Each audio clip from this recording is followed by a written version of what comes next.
Hi అందరికీ. పొట్లకాయ curry ఎలా చేయాలో చూద్దామండి. పొట్లకాయ కర్రీ ఎక్కువ శాతం ఎవరు తినరండి. పొట్లకాయని శుభ్రంగా ఇలా కట్ చేసుకొని పసుపు కొంచెం ఉప్పేసి శుభ్రంగా వాటర్తో వాష్ చేసుకోవాలి. శుభ్రంగా వాష్ చేసుకున్న తర్వాత దాదాపు ఎవరు తినరండి, అంటే 100లో 90% తింటారు, 10% తినరు. తినొచ్చండి, ఎన్నో ఔషధ గుణాలు ఉన్నాయి ఇందులో, ఎన్ని మంచి లాభాలు ఉన్నాయో. గ్యాస్ పైన ఇలా కళాయి పెట్టుకోవాలి. తర్వాత కొంచెం ఆయిల్ పోసుకొని తర్వాత ఆనియన్స్ వేసుకొని అవి వేగుతూ ఉంటే కొంచెం తాలింపులు వేసుకోవాలి. తాలింపులు వేసుకున్న తర్వాత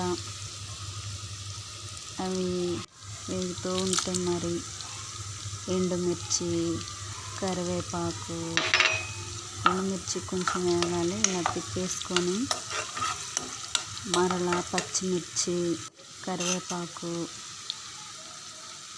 ఇలా వేసుకోవాలండి. ప్రతి వెజిటేబుల్స్ని పిల్లలకు తినిపించాలి. ఏదైనా వెజిటేబుల్స్ అన్నీ వెరైటీస్ చేయాలండి. ఫస్ట్ వెజిటేబుల్స్లో మనం కట్ చేసుకున్న పొట్లకాయ ముక్కల్ని ఇలా వేసేసుకొని 1-2 సార్లు ఇలా తిప్పేసి పిల్లలకి వెజిటేబుల్స్లో వెరైటీస్ చేసి పెడుతుంటే వాళ్ళు తినడానికి ఇష్టపడతారండి. ఇలా పసుపు వేసుకొని మరొకసారి అలా తిప్పేసి ఏదో ఒక వెరైటీ పెరుగు, పొట్లకాయ చట్నీ కూడా చేసుకోవచ్చు. అలా కర్రీ ఇంకా వెరైటీస్ ఎన్నైనా చేసి పిల్లలకు పెట్టుకోవచ్చండి.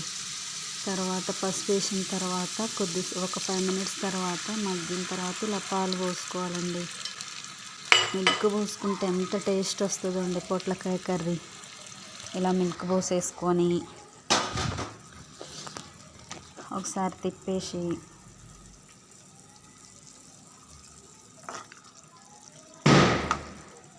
చక్కగా శుభ్రంగా చేసుకున్నప్పుడే ఇష్టంగా తినాలనిపిస్తుందండి ప్రతిదీ, ఏ వెజిటేబుల్స్ అయినా.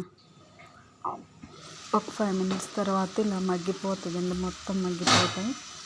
ఆ పాలలోనే ఆ పొట్లకాయలు ఉడికిపోతాయండి శుభ్రంగా. తర్వాత ఒకసారి మరలా ఇలా తిప్పేసుకొని ఎంత చక్కటి స్మెల్ వస్తుందో అండి. పొట్లకాయలో మిల్క్ పోసి తర్వాత మగ్గిన తర్వాత చూస్తే ఎంత చక్కటి స్మెల్ వస్తుందో. అందులో మగ్గిన తర్వాత కొంచెం కారం ఇలా చల్లేసుకొని తర్వాత కొంచెం ఉప్పు వేసుకోవాలండి. సాల్ట్ ఇలా వేసుకున్న తర్వాత తిప్పేసుకోవాలి. ఇలా 2-3 సార్లు ఇలా తిప్పేసి శుభ్రంగా ఇంకంతే కొత్తిమీర వేసుకొని దించేసుకోవడం. Thank you.